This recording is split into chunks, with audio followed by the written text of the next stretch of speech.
আমি স্যার ওরা কারা কয় সেটা বলবো না, তবে আপনি তো নাকি আওয়ামীপন্থী। খন্দকার ডক্টর খন্দকার মোশাররফ শাস্ত্রী, আমি আওয়ামীপন্থী, সালাউদ্দিন ইউসুফ বিএনপি কইয়া বাইর করে।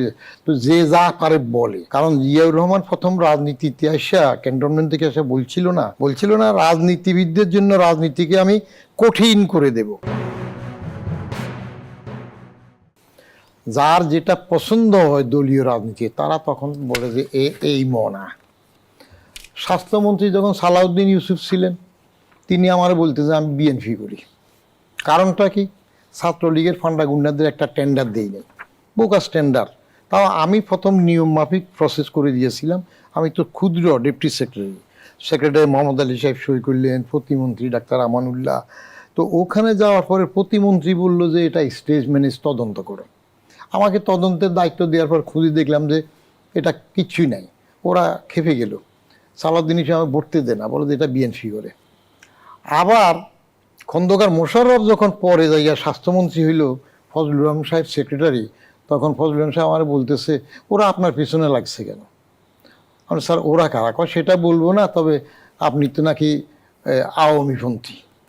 খন্দকার ডক্টর খন্দকার মোশাররফ শাস্ত্রী, আমি আওয়ামীপন্থী, সালাউদ্দিন ইউসুফ বিএনপি কইয়া বাইর করে। তো যে যা পারে বলে, এক পেশে যখন ভালো লাগবে না এক পেশে বলবেন।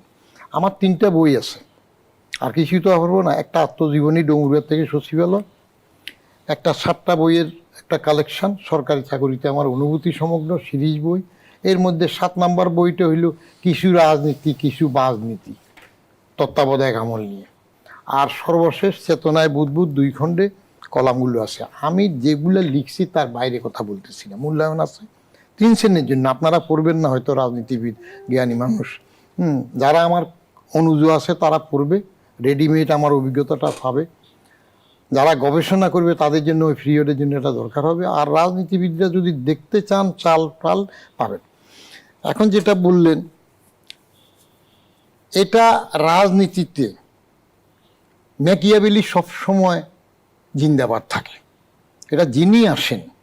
কারণ জিয়াউর রহমান প্রথম রাজনীতিতে আসা ক্যান্টনমেন্ট থেকে এসে বলছিল না যে I will make politics difficult for the politicians, বলছিল না রাজনীতিবিদদের জন্য রাজনীতিকে আমি কঠিন করে দেব। তো এখন তার সেই দলই তো উত্তরসূরি তার ছেলে আসছেন। তো রাজনীতিতে কঠিন করতে চাইলে কঠিন হয় না। কিন্তু আমি যেটা বলি, এমপি সাহেব যেটা বললেন তাদের পছন্দের লোক দেবেন, সরকার হবে দলীয়, যেহেতু দলকে জনগণ ভোট দিয়েছে, দলীয় সরকার হয় গণতন্ত্রে, অসুবিধা নেই। কিন্তু প্রতিষ্ঠান কখনো দলীয় হতে পারবে না। সেখানে প্রতিষ্ঠানকে যদি আপনি দলীয়করণ করেন তাহলে প্রতিষ্ঠান চলবে না। সরকার দলীয় থাকবে, দলীয় মন্ত্রী থাকবে, কিন্তু মন্ত্রীদের যে ইনস্টিটিউশনগুলো থাকবে সেটা দলীয় হতে পারবে না। সেটা দলীয় হতে গেলে সরকার লেজে গোবরা হবে। আবার ওই যাহা করে জোট তার অনেক বেশি করে মহাজোট, এরপরে যদি একই অবস্থা চলে। আমি দলীয়করণের প্রভাব তো দেখেছি। আপনার বঙ্গবন্ধুর আমলে তো বাজারদের জন্ম হয় নাই, দল ছিল না, ওনারা এক দলে ছিলেন। তারপরে প্রেসিডেন্ট জিয়া এসে তো দলীয়করণ করেন নাই।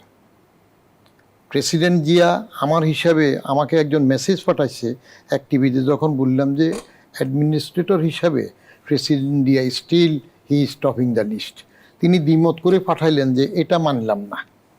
তো উনি না মানলে এটা ওনার ব্যক্তিগত না মানতে পারেন, কারণ প্রেসিডেন্ট জিয়া যে বাকশালের পরে আওয়ামী লীগকে আওয়ামী লীগ করার সুযোগ দিয়েছেন, সেটা কিন্তু এবার বাজার সেটা দিচ্ছে না।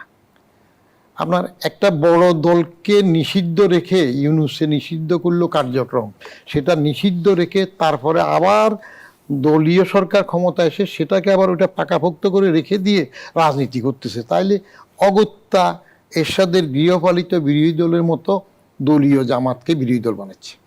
এখন তাদের আগের আমলে, বেগম জিয়ার শেষ আমলে, প্রথম আমলে দলীয়করণ শুরু হয়েছে। আমলাতন্ত্র দলীয়করণ শুরু করেছেন বেগম জিয়া। প্রথম 92-র 8ই ফেব্রুয়ারির প্রমোশন দেওয়ার সময় আপনার জমিরুদ্দিন সরকারের নেতৃত্বে কমিটি দলীয়করণ শুরু করেছেন। সেই দলীয়করণের সময় প্রথম আমলাতন্ত্রে লেখা শুরু হইল আলী মনা, বাজাদ মনা, জামাত মনা, এই মনাগিরি শুরু হইল। এবং সেটার প্রতিশোধে যাইয়া পরে আওয়ামী লীগ আরও বেশি দলীয়করণ করেছে। এগুলার প্রতিফলের দেখে ইনস্টিটিউশন নষ্ট হইল, জনতার মঞ্চ হলো। এবং সেই জনতার মঞ্চে মহিউদ্দিন খান আলমগীর, যিনি ওলুসু যদুনাথপুরে হাফ প্যান্ট পরে প্রেসিডেন্ট জিয়ার জিপ চালিয়েছেন, ওই ওলুসু যদুনাথের উপরে ডক্টরেটও করেছেন, তিনি পরে আওয়ামী লীগের নেতৃত্ব দিলেন। এই দলীয়করণের প্রভাবে পরে আবার পান্ডা গার্ডেনে বিয়ের অনুষ্ঠান বলে আওয়ামী লীগের লোকজন জন্মাষ্টমীর দিন বসেছে। তার প্রতিবাদে আবার উত্তরা ষড়যন্ত্র নামে বিএনপির বাজারদের লোকজনরা বসেছে, ক্যামেরা দেখে মুখ ডেকে চলে গেছে। অতএব আপনি ইনস্টিটিউশন ধ্বংস করে দিলে হবে না। রাজনৈতিক নেতৃত্ব দলীয় সিদ্ধান্ত দেবে, তার ভোটের ইশতেহার থাকবে, আর প্রতিষ্ঠানগুলো সেটা বাস্তবায়ন করবে। এর মধ্যে কতগুলো কনস্টিটিউশনাল বডি থাকে, সেগুলোতে তো দলীয়করণের প্রশ্ন ওঠে না। কিন্তু সেগুলোতে যদি আপনি দলীয়করণ দেন, পাবলিক সার্ভিস কমিশনে আমরা দুই আমলেই দেখেছি, আলীর আমলে আলী তার লোকজনদের সেখানে বসিয়েছে, বাজারদের আমলে তার লোকজন বসিয়েছে। কারণ দলীয় হইলে তখন পদার্থ বিবেচনা হয় না। নির্বাচন দেওয়ার আগে দলীয় মেয়র সব কিছু প্রতিষ্ঠা করবেন, ওখানে প্রশাসক দিবেন, তো হইলে আপনি নূতনত্ব কি আনলেন? তারেক রহমান সাহেব তার ব্যক্তিগত ইমেজের যে ব্রেক থ্রুটা দেখাচ্ছেন, কিন্তু রাজনীতি যদি আগের মতো সেইভাবেই চলে, আবার যদি দুদক কমিশন আসার সময় যে আমার মনে শুনবে দেবে, মোমেন যেহেতু বাদ গেছে এতদিন পারে নাই, আবার গুম কমিশন যদি দলীয় আমার মনা দেন এমন, তো তাহলে তো সেই যেই লাউ সেই কুদু। অসংখ্য ধন্যবাদ জানাচ্ছি বদিউর রহমান। ফজলে হুদা বাবুল, রোজই বাংলাদেশে পাঠাচ্ছে, এ পর্যন্ত 10,000 জনকে বের করে দিয়েছে এমন দাবি করেছেন পশ্চিমবঙ্গ বিধানসভার বিরোধী দলনেতা শুভেন্দু অধিকারী। তার এই দাবি কি সত্য নাকি মিথ্যা? জি ধন্যবাদ। আমি স্যারকে একটু কমপ্লিমেন্ট করি। স্যার এটা ঠিকই বলেছেন, সাংবিধানিক প্রতিষ্ঠানগুলো দলীয় স্বার্থের ঊর্ধ্বে থাকা উচিত, এটা উনি পারফেক্টলি বলেছেন। আমি সেটাকেই সমর্থন করি এবং আমার মনে হয় মাননীয় প্রধানমন্ত্রীও সেইরকমই চান এবং সেরকম হবে।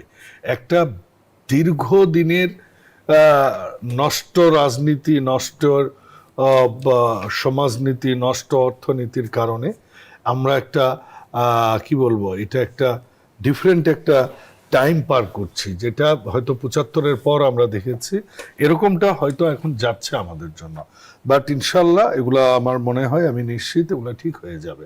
উনি যেটা বলেছেন সরকারি কর্ম কমিশন, আমার মনে হয় না যে ওই রকম ভাবে কোনো ইয়ে হয়েছে এবং করার ইচ্ছাও আছে।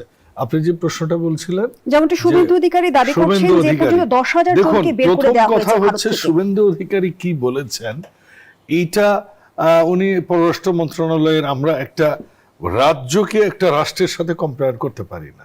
আমার এখানে ওদের পররাষ্ট্র মন্ত্রণালয় কি বললো সেটা নিয়ে আমি কথা বলতে পারি। এক, দুই, শুভেন্দু অধিকারী হচ্ছে উম্মাদ উগ্রপন্থী হিন্দুত্ববাদের এটা প্রতীক।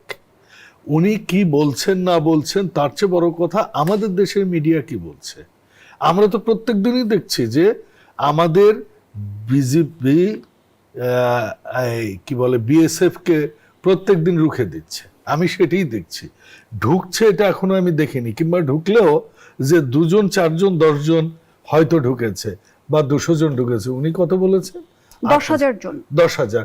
উনি কালকে 1 লক্ষও বলতে পারেন। উনি আজকে আমি দেখলাম আপনার এই শোতে আসবার সময় ধর্ম ত্যাগ করতে বলতেছেন, আমি এটি ভিডিওতে দেখলাম। ধর্ম বাদ দেন আর হিন্দুত্বের ওই ধ্বজা প্রত্যেকটা ঘরে ঘরে দিন, প্রকাশ্যে বলতেছেন। ওনাকে নিয়ে যে আমাদের মিডিয়াটা, আমাদের বাংলাদেশের মিডিয়াটাকেও একটু স্বাধীন হতে হবে। কারণ আমরা ওই সবার আগে বাংলাদেশ বলছি, কিন্তু আমাদের মিডিয়া শুভেন্দুকেও একটা ন্যাশনাল টেলিভিশনের, জনপ্রিয় একটা টেলিভিশনের হেডলাইনে নিয়ে আসছে। ভারতে কি আরো ঘটনা ঘটেনি? মোদি সাহেব বুঝলাম উনিও একটু ওই রকমের, কিন্তু একটা হেড অফ স্টেট, ওনাকে নিয়ে করি। পররাষ্ট্র মন্ত্রণালয় বড় একটা অর্থ বলি, এই কোথাকার কোন একটা রাজ্যের 35টা রাজ্যের মধ্যে একটা রাজ্যে একটা লোক এরকম কথা বলেছে। এইটা নিয়ে কথা বলবো। অসংখ্য ধন্যবাদ আমি মনে জানাচ্ছি করি না ফজলে কোনো হুদা বাবুল। প্রয়োজন আছে। ডাক্তার আব্দুল নূর তুষার, বর্তমান সময়ে যেমনটি সরকারের তরফ থেকে দাবি করা হচ্ছে যে ভারতের পুশিংকে প্রতিহত করছে বিজিবি এবং বিভিন্ন সময় পুশ ব্যাকও করা হচ্ছে, কিন্তু শুভেন্দু অধিকারী সুনির্দিষ্টভাবে এর আগেও জানিয়েছেন 4,500 মানুষকে বাংলাদেশে পাঠানো হয়েছে। এবার তিনি দাবি করলেন 10,000 জনকে ভারত থেকে বাংলাদেশে পাঠিয়ে দেওয়া হয়েছে। এগুলো কি শুধুই রাজনৈতিক স্টান্টবাজি, নাকি এই বক্তব্যে কোনো সত্যতা রয়েছে, নাকি কূটনৈতিক উত্তেজনা তৈরির এক ধরনের প্রচেষ্টা? এই প্রশ্নের উত্তর তো সরাসরি আমার পক্ষে দেওয়া সম্ভব না, কেননা পুরো তথ্য আমার কাছে নাই। কিন্তু যেভাবে উনি বলছেন যে 10,000 এবং তার আগে 4,000, তা আমরা ধরে নিচ্ছি 14,000 লোক যদি কোনো দেশে প্রবেশ করে কোনো একটা জায়গা দিয়ে, অন্তত তারা নিজেরা হলো নানান ধরনের কথাবার্তা বলতো, হইচই করতো, কিংবা তারা কান্নাকাটি করতো, তাদের এক ধরনের আক্ষেপ তারা প্রকাশ করতো। আমার মনে হয় যে এটা ঠিক না। 14,000 লোককে তারা প্রবেশ করিয়ে দিয়েছেন এখানে, এই ব্যাপারটা ঠিক না। আমাদের কিন্তু তাদের সঙ্গে একটা চুক্তি আছে, যে চুক্তির মধ্যে এইরকম রয়েছে যে আইনসঙ্গতভাবে যদি কেউ প্রমাণ করতে পারে যে ভারত থেকে কেউ আমাদের এখানে এসেছে অথবা আমাদের এখান থেকে কেউ ভারতে গিয়েছে, তাহলে পারস্পরিক বৈঠকের মাধ্যমে আমরা কিন্তু একে অন্যের দেশে তাদেরকে ফেরত পাঠাবো। তো এটা তো একটা স্বাভাবিক সভ্য চুক্তি। কিন্তু তারা যেটা করছেন যে তাদের নিজস্ব সিদ্ধান্তে নিজের মতো করে লোকজনকে শনাক্ত করে কোনো ধরনের আলোচনা ব্যতি রেখে পুশ ইন করে দিচ্ছেন বা পুশ ব্যাক করছেন, যেটাই বলুন তারা, এই কাজটা তারা যেটা করছেন সেটা হচ্ছে সেই চুক্তির বরখেলাপ। দ্বিতীয়ত, তারা যদি 14,000 লোককে এরকম দিয়েই থাকেন এবং তারা যদি সত্যিই আমাদের লোক হয়ে থাকেন, তাহলে নিশ্চয়ই এইখানে অন্তত সীমান্তবর্তী জেলাগুলিতে অথবা তারা যেখান থেকে গিয়েছেন সেখানে তাদের আত্মীয় স্বজনদের মধ্যে এক ধরনের খুশি কিংবা দুঃখ যেটাই হোক সেটা তো আমরা দেখতে পেতাম, সেগুলো তো কিছু দেখতে পাচ্ছি না। তার মানে আমার মনে হয় যে এটা একটা রাজনৈতিক স্টান্টবাজি। তিনি তো আসলে তার ভোটারদেরকে মিথ্যা প্রতিশ্রুতি দিয়েছিলেন ওই নাহিদ ইসলামদের মতো। তো ওই মিথ্যা প্রতিশ্রুতিটা এখন প্রমাণ করতে হবে। সেটা প্রমাণ করার জন্য উনি এখন এই 14,000, 16,000, 18,000-এর গল্প বলছেন। আমার মনে হয় না যে এটা সত্য। তাকে আমাদের বলা উচিত যে 14,000-কে পাঠিয়েছেন তাদের নাম, ঠিকানা এবং যা কিছু আপনারা আবিষ্কার করেছেন সেই পুরোটা লিস্ট আমাদেরকে দেন, আমরা খুঁজে দেখি সেই 14,000 কোথায় আছে। তার মানে অস্থিরতা সৃষ্টির এক ধরনের পায়তারাও হতে পারে। আর আমাদের বিজেপি কি, মানে এটা আমি বলতেই হবে, আমাদের বিজেপি খুবই একটি দক্ষ বাহিনী। তাদের চোখ এড়িয়ে 14,000 লোককে এখানে পাঠানো সম্ভব না। 14,000 গরু পাঠাক না, ঢুকাতে পারে কিনা দেখুক। 14,000 মানুষ তো পরের কথা।